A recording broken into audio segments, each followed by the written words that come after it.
Salam sejahtera buat kita semua. Tuhan Yesus memberkati.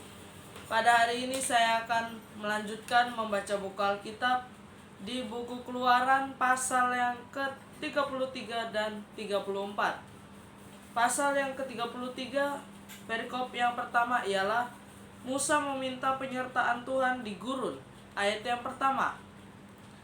Berfirmanlah Tuhan kepada Musa, "Pergilah, berjalanlah dari sini, engkau dan bangsa itu yang telah kau pimpin keluar dari tanah Mesir, ke negeri yang telah kujanjikan dengan sumpah kepada Abraham, Ishak dan Yakub. Demikian Abraham, Ishak dan Yakub, demikian kepada keturunanmu lah akan kuberikan negeri itu. Aku akan mengutus seorang malaikat berjalan di depanmu dan akan menghalau orang Kanaan, orang Amori, orang Het, orang Feris, orang Hewi dan orang Yebus, yakni ke suatu negeri yang berlimpah-limpah susu dan madu. Sebab aku tidak akan berjalan di tengah-tengahmu, karena engkau ini bangsa yang tegar tengkuk, supaya aku jangan membinasakan engkau di jalan." Ketika bangsa itu mendengar ancaman yang mengerikan ini, berkabunglah mereka, dan seorang pun tidak ada yang memakai perhiasannya. Berfirmanlah Tuhan kepada Musa, "Katakanlah kepada orang Israel, kamu ini bangsa yang tegar tengkuk. Jika aku berjalan di tengah-tengahmu sesaat pun, tentulah aku akan membinasakan kamu. Oleh sebab itu, tanggalkanlah perhiasanmu, maka aku akan melihat apa yang akan kulakukan kepadamu." Demikianlah orang Israel tidak memakai perhiasan-perhiasan lagi sejak di Gunung Horeb. Sesudah itu Musa mengambil kemah dan membentangkannya di luar perkemahan, jauh dari perkemahan, dan menamainya kemah pertemuan. Setiap orang yang mencari Tuhan, keluarlah ia pergi ke kemah pertemuan yang di luar perkemahan. Apabila Musa keluar pergi ke kemah itu, bangunlah seluruh bangsa itu dan berdirilah mereka, masing-masing di pintu kemahnya, dan mereka mengikuti Musa dengan matanya, sampai ia masuk ke dalam kemah. Apabila Musa masuk ke dalam kemah itu, turunlah tiang awan dan berhenti di pintu kemah, dan berbicaralah Tuhan dengan Musa di sana. Setelah seluruh bangsa itu melihat bahwa tiang awan berhenti di pintu kemah, maka mereka bangun dan sujud menyembah masing-masing di pintu kemahnya. Dan Tuhan berbicara kepada Musa dengan berhadapan muka seperti seorang berbicara kepada temannya. Kemudian kembalilah ia ke perkemahan, tetapi abdinya Yosua bin Nun, seorang yang masih muda, tidaklah meninggalkan kemah itu. Lalu berkatalah Musa kepada Tuhan, "Memang engkau berfirman kepadaku, suruhlah bangsa ini berangkat, tetapi engkau tidak memberitahukan kepadaku siapa yang akan kau utus bersama-sama dengan aku.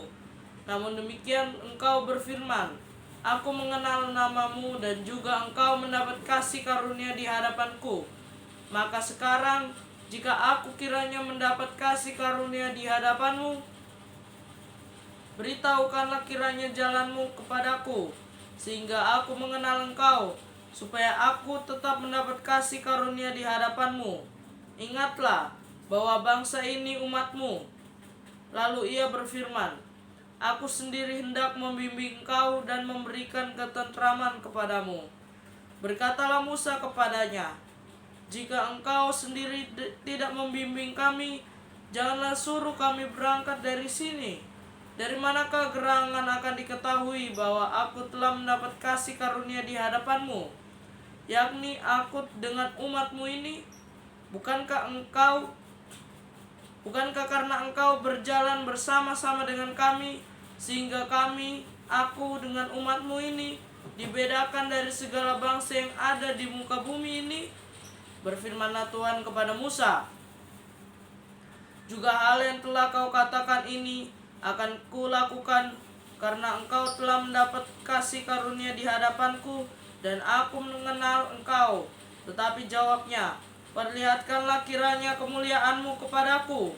Tetapi firman-Nya, Aku akan melewatkan segenap kegemilanganku dari depanmu dan menyerukan nama Tuhan di depanmu. Aku akan memberi kasih karunia kepada siapa yang kuberi kasih karunia, dan mengasihani siapa yang kukasihani. Lagi firman-Nya, engkau tidak tahan memandang wajahku, sebab tidak ada orang yang memandang aku dapat hidup. Berfirmanlah Tuhan, ada suatu tempat dekatku di mana engkau dapat berdiri di atas gunung batu. Apabila kemuliaanku lewat, maka aku akan menempatkan engkau dalam lekuk gunung itu, dan aku akan menudungi engkau dengan tanganku sampai aku berjalan lewat. Kemudian aku akan menarik tanganku, dan engkau akan melihat ke belakangku, tetapi wajahku tidak akan kelihatan. Perikop yang 34. Dua loh batu yang baru. Ayat yang pertama. Berfirmanlah Tuhan kepada Musa, pahatlah dua loh batu sama dengan yang mula-mula, maka aku akan menulis pada loh itu segala firman yang ada pada loh yang mula-mula yang telah kau pecahkan. Bersiaplah menjelang pagi dan naiklah pada waktu pagi ke atas gunung Sinai. Berdirilah di sana menghadap aku di puncak gunung itu. Tetapi janganlah ada seorang pun yang naik bersama-sama dengan engkau, dan juga seorang pun tidak boleh kelihatan di seluruh gunung itu. Bahkan kambing domba dan lembu sapi pun tidak boleh makan rumput di sekitar gunung itu. Lalu Musa memahat dua loh batu sama dengan yang mula-mula. Bangunlah ia pagi-pagi dan naiklah ia ke atas gunung Sinai, seperti yang diperintahkan Tuhan kepadanya, dan membawa kedua loh batu itu di tangannya. Turunlah Tuhan dalam awan, lalu berdiri di sana dekat Musa serta menyerukan nama Tuhan.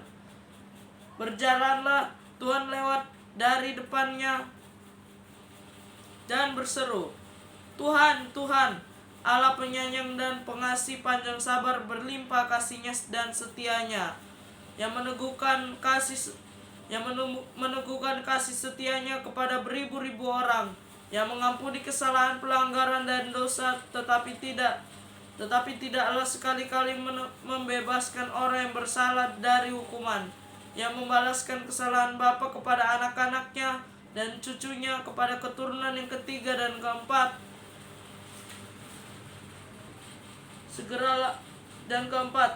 Segeralah Musa berlutut ke tanah, lalu sujud menyembah serta berkata, jika aku telah mendapat kasih karunia di hadapanmu ya Tuhan, berjalanlah kiranya Tuhan di tengah-tengah kami, sekalipun bangsa ini suatu bangsa yang tegar tekuk, tetapi ampunilah kesalahan dan dosa kami. Ambillah kami menjadi milikmu.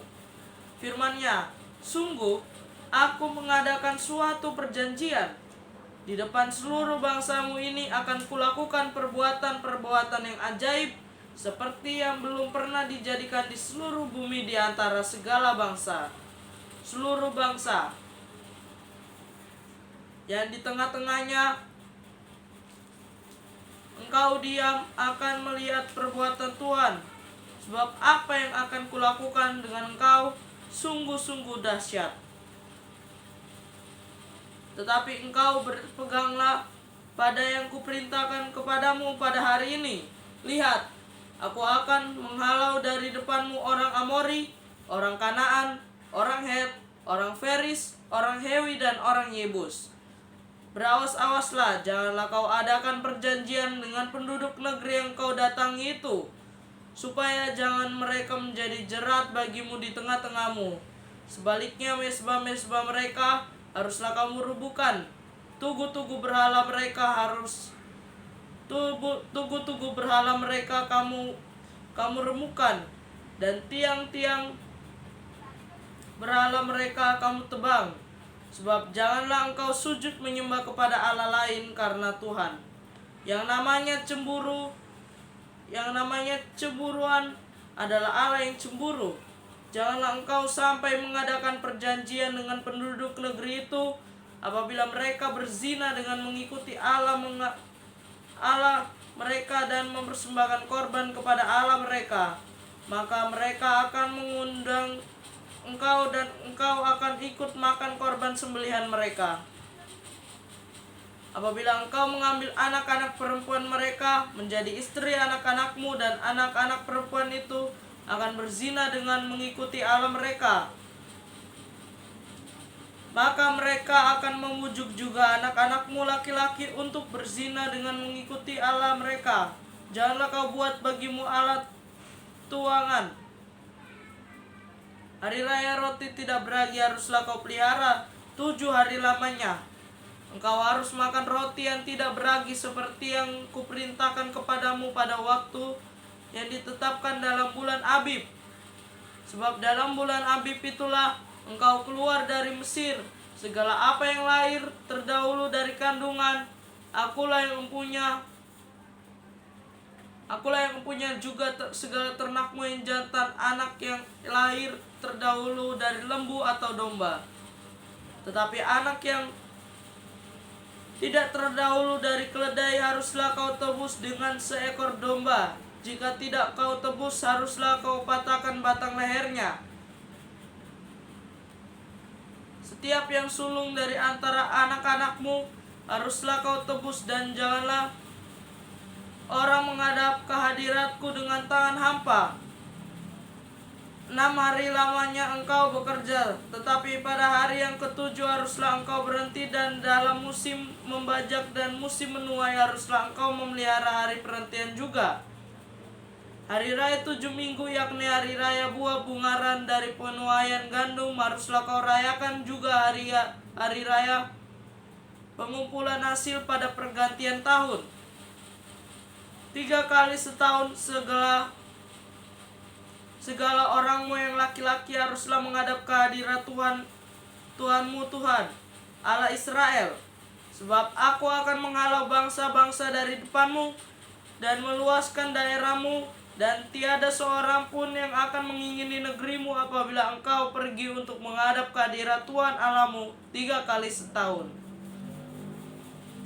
Janganlah darah korban sembelihan yang kepadaku kau persembahkan beserta sesuatu yang beragi, dan janganlah ada dari korban sembelihan pada hari raya Paskah bermalam sampai pagi. Yang terbaik dari buah bungaran hasil tanahmu haruslah kau bawa ke dalam rumah Tuhan Allahmu. Janganlah engkau masak anak kambing dalam susu induknya. Berfirmanlah Tuhan kepada Musa, tuliskanlah segala firman ini, sebab berdasarkan firman ini telah kuadakan perjanjian dengan engkau dan dengan Israel. Dan Musa ada di sana bersama-sama dengan Tuhan 40 hari 40 malam lamanya, tidak makan roti dan tidak minum air. Dan ia menuliskan pada loh itu segala perkataan perjanjian, yakni ke-10 firman.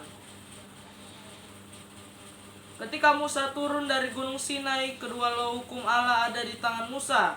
Ketika ia turun dari gunung itu, tidaklah ia tahu bahwa kulit mukanya bercahaya oleh karena ia telah berbicara dengan Tuhan. Ketika Harun dan segala orang Israel melihat Musa, tampak kulit mukanya bercahaya, maka takutlah mereka mendekati dia. Tetapi Musa memanggil mereka. Maka Harun dan segala pemimpin jemaah itu berbalik kepadanya, dan Musa berbicara kepada mereka. Sesudah itu mendekatlah ke segala orang Israel, lalu disampaikannya kepada mereka segala perintah yang diucapkan Tuhan kepadanya di atas gunung Sinai. Setelah Musa selesai berbicara dengan mereka, diselubunginyalah mukanya. Tetapi apabila Musa masuk menghadap Tuhan untuk berbicara dengan dia, ditanggalkannya selubung itu sampai ia keluar. Dan apabila ia keluar, dikatakannya kepada orang Israel apa yang diperintahkan kepadanya. Apabila orang Israel melihat muka Musa, bahwa kulit Musa bercahaya, maka Musa menyelubungi mukanya kembali sampai ia masuk menghadap untuk berbicara dengan Tuhan. Semoga firman Tuhan ini dapat menjadi pedoman dalam kehidupan kita sehari-hari. Tuhan Yesus memberkati. Amin.